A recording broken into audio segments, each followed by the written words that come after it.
Get over here! Sometimes there are these products that I get super excited about the moment they get announced because I understand what the company was trying to go for, and it's something that I would actually want to use personally. So this is the Prestige 14 from MSI, and it's this thin and light, reasonably powerful gaming / content creation device that is special because of its size. It's thin, it's light, it's also a 14-inch screen instead of the traditional 15-inch screen that we see in a lot of more powerful gaming laptops. So this is similar in design idea to something like the Razer Blade Stealth. This is the 13-inch Razer Blade Stealth. It's their new one.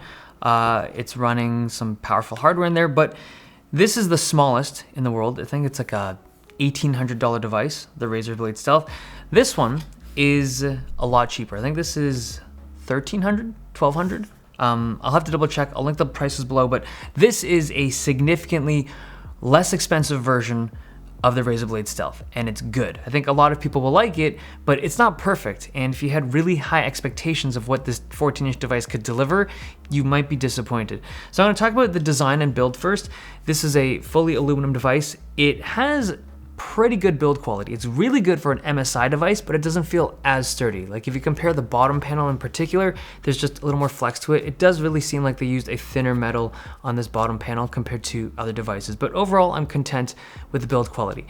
In terms of ports, they have 2 USB-A and 2 USB-C, both of which support Thunderbolt 3, and there's also a micro SD card slot. It uses USB-C to charge, and the AC adapter is 90 watts. It's always nice to see a USB-C charged device that has a dedicated GeForce GPU as well as a pretty powerful CPU.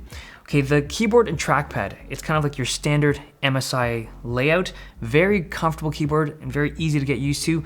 The one thing I would say isn't perfect about this keyboard is that the keys don't spring up super fast. I feel like they're not as responsive as I'd like, but I think a lot of people are really gonna like this keyboard the moment they use it. Trackpad's pretty big. It's got a glass surface and a fingerprint sensor on the top left. Now the screen on this device has 2 options. There's a 1080p version as well as a 4K panel. This one's running a 4K screen. This is a really nice screen. It's bright and color accurate, and if you're video or photo editing, I think you will like the 4K panel. Let's talk about performance. This is running a GTX 1650 Max-Q as well as a 6-core Intel processor, their 10th gen U processor. Now, because it's a 14-inch device, you have less room in here to handle the heat that this thing puts out. It has a single fan to cool a decent GPU as well as the 6-core CPU, and it's running 2 heat pipes to connect everything together.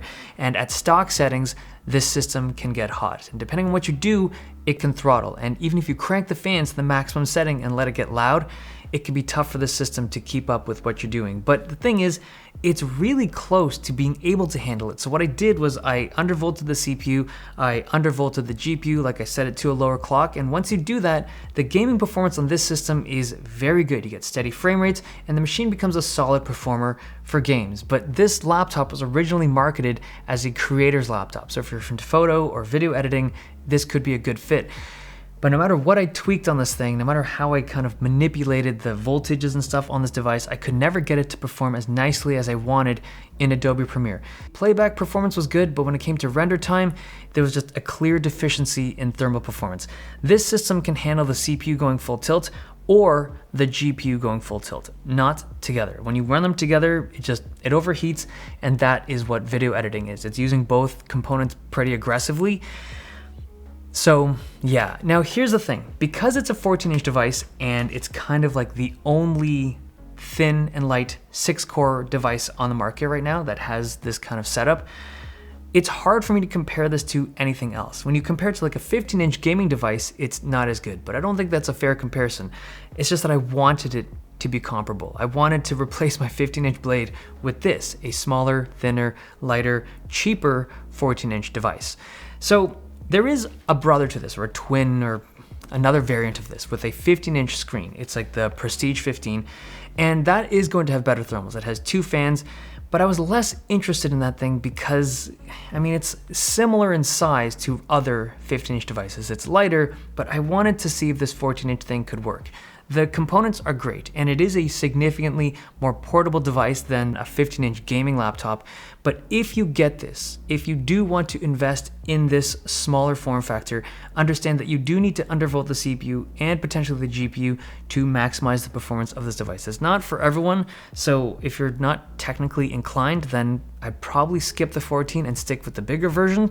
But if you are interested in the 14 and you're willing to tweak around settings, you have to be also willing to eat like a 15% performance reduction compared to the bigger device, just because of how much smaller the cooling system is on the 14-inch. Okay, a couple things that I don't like about this machine, I feel like I should mention it. First are the ports. It's got a decent port selection, but the devices don't insert that deep into the ports. So there's a little bit of play on the cables. Not that there's any disconnections or anything, but I would have liked to have seen a snug fit on those cables like on most other laptops. Another thing, the battery life on this machine is short. I'm only getting around like 6.5, 7 hours of battery life, which is significantly less than the bigger 15-inch version, but those are the only real concerns I have about the Prestige 14. It's a good device, just don't hype yourself up like I did and think that this can replace a 15-inch gaming laptop, because it can't. Okay, hope you guys enjoyed this video. Thumbs if you liked it, subs if you loved it. See you guys next time.